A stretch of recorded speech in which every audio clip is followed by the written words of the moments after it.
नाज़रीन असीं इन वक्त मौजूद आहियूं करमपुर ग्रिड स्टेशन ते। रात एक अफ़सोसनाक वाक़ियो पेश आयो। नामालूम हथियारबंदन करमपुर ग्रिड स्टेशन ते हला करे शिफ्ट इंचार्ज जमील बुढ़ो ऐं साथी आसिफ आरई के हथियारनि के ज़ोर ते अगवा करे विया हुआ। वाक़े जे इतला बाद पुलिस करमपुर ग्रिड स्टेशन जो ॿियो अमलो ऐं करमपुर सीपको अमलो वाक़े वारे हंधि पहुता। शहरी ऐं इलाइक़े वासी भी करमपुर ग्रिड स्टेशन पहुता।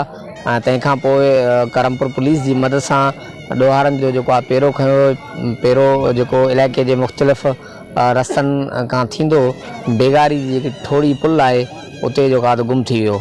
हिन वक़्तु असां सां जेको आहे करमपुर ग्रिड स्टेशन ते मौजूदु आहिनि करमपुर सिपको अमलो जा अॻवान ऐं करमपुर ग्रिड स्टेशन अमले जा अॻवान, हाइड्रो यूनियन जा अॻवान, जमात इस्लामी जो सूबाई अॻवान मौलाना अब्दुल हफ़ीज़ बिजरानी ऐं ॿिया शहरी इलाइक़े वासी मौजूदु आहिनि। अचो त उन्हनि सां हिन वाक़े जे हवाले सां तफ़सीली ॻाल्हि। सॼी सिंध पीपल्स पार्टी धाड़ेलनि जे हवाले करे छॾी आहे। हिते असांजे सिर्फ़ु ॾेखारण जे लाइ शोपीस जे तौर ते थाणा भी मौजूदु आहिनि, पुलिस भी मौजूदु आहे, SSP साहिबान भी पंहिंजे ऑफिस एयर कंडीशन ऑफिस में बराजमा आहिनि। पर अमलन असांजे ज़िले कश्मीर ते असांजे हिन इलाइक़नि ते धाड़ेलनि जो राज आहे। माण्हू न ॾींहं जो महफ़ूज़ आहिनि न राति जो महफ़ूज़ आहिनि। अहिड़ी कंडीशन में तव्हां अंदाज़ो कयो त हिन ग्रिड स्टेशन जी इंतज़ामिया इन पंहिंजे मुलाज़िमनि खे ईअं बेयारो मददगार छॾे ॾिनो। उनजे लाइ जेको सिक्योरिटी इंचार्ज हुयो या सिक्योरिटी जो गार्ड हो उनखे भी चवनि था त को 15-20 ॾींहं अॻ में ट्रांसफ़र करे उनखे हॉस्पिटल रखियो वियो आहे। यानी तव्हां अंदाज़ो कयो। अच्छा हिते आयो आहे हाणे हिन जो इंतज़ामिया जो को एक्सियन साहब वो फरमाए तो मां भी ॾाढी कोशिशि कई त हिते गार्ड ॾियनि पर हिनखे गार्ड न ॾिनो।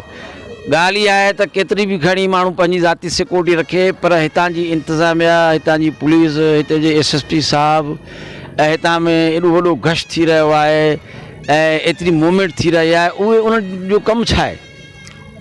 असां त हैरान आहियूं। रोज़ माण्हू अगवा थी रहिया आहिनि, ॿार अगवा थी रहिया आहिनि, औरतूं अगवा थी रहिया आहिनि, फुर थी रही आहे। कॾहिं भी इन्हनि जेको आहे धाड़ेलनि खे जेको आहे गिरफ़्तार न आहे कयो ऐं धाड़ेलनि खे क़तल न आहे कयो। हाणे भी असां हिननि सां गॾु वियासीं पेरे सां गॾु। उहो गड़ी तेगे जो ओरियां कच्चे जी भरिसां पेरो अॻिते हले वियो। पर ज़ाहिर आहे अॻिते कच्चे में वञण जे लाइ त वॾो फोर्स हुजणु खपे। हे त पाण मालिक SSP साहिबान भी न वञी सघंदा आहिनि। अञा ताईं मां मुसलसल SSP सां राब्ते में आहियां पर साहब सगुर जो नंबर बंदि आहे ऐं SHO साहब अञा ताईं सुतो पियो आहे। वॾे मुंशी खां कुझु सिपाही वठी करे असां वियासीं पेरे ते।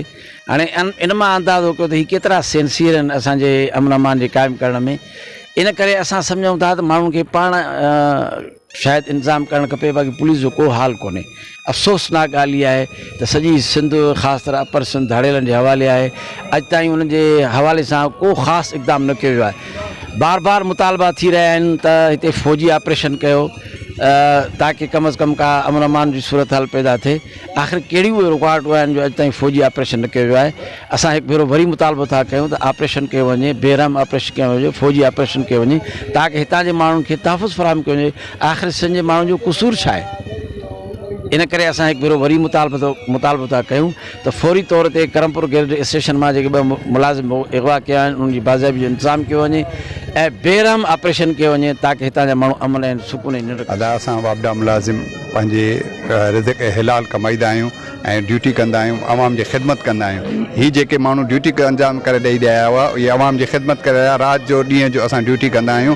असां इंतज़ामिया खां पुरज़ोर मुतालबो था कयूं त असांजा जेके ॿ मुलाज़िम अगवा थी विया आहिनि उन्हनि खे फिलफोर आज़ादु करायो वञे। ॿी सूरत में असां पंहिंजे यूनियन जे तरफ़ां लाइ अमल तयारु कंदासीं ऐं इंशाअल्लाह पूरे सिंध सूबे जी असांजा वापडा जा मुलाज़िम ॿ जेके अगवा कया विया आहिनि असां उनजी पुरज़ोर मज़म्मत था कयूं ऐं इंतज़ामिया खां मुतालबो था कयूं त जेकॾहिं 24 कलाकनि अंदरि इहे बाज़ियाब न कराया वेंदा त असां वधीक लाइ अमल ऐं वधीक बिजली जेका आहे पूरे ज़िले जी बंदि कंदासीं। लिहाज़ा असांखे फिलफोर पंहिंजा मुलाज़िम बहाल कराए ॾिना वञनि। हीअ हिकिड़ी खुली दहशतगर्दी आहे जेके पंहिंजी ड्यूटी सर अंजाम ॾेई रहिया हुया, अंदरि ग्रिड स्टेशन जे अंदरि वेठा हुया ऐं उहे ग्रिड जे अंदरि घिरी करे का सेफ्टी माना न ॾेई वञे कई तो बाक़ाइदे रोड तो आराम सां उहे निकिरी विया आहिनि हीअ इंतिज़ामिया हीअ हेॾी नफ़री आख़िर छा करे रही आहे पूरे ज़िले में बदमनी लॻी पई आहे ख़ासि करे असांजा मुलाज़िम जेके आहिनि उहे ड्यूटी करे रहिया उन्हनि खे अगवा कयो आहे फिलफोर आज़ादु हाइड्रो यूनियन जे अॻुवाणनि करमपुर सीपको अॻुवाणनि ऐं करमपुर ग्रेड स्टेशन जो अमलो आहे उन्हनि शहरनि ऐं इलाइक़े वासियुनि जेका त करमपुर ग्रेड स्टेशन अॻियां ॿाहुनि ते कारियूं पटियूं ॿधी अगवा वाक़े जे ख़िलाफ़ु सख़्तु एहतिजाज कियो आहे अॻुवाणनि ऐं एहतिजाज में शरीक माण्हुनि जो चवणु हो त जेकॾहिं जमील बुरड़ो ऐं संदसि साथी आसिफ़ आराई खे तुरत बाज़ियाब न करायो वियो त एहतिजाज जो दाइरो वधायो वेंदो। कैमरामैन टीम सां गॾु जावेद उस्मान बिजाणी जडीन वेब न्यूज़ करमपुर।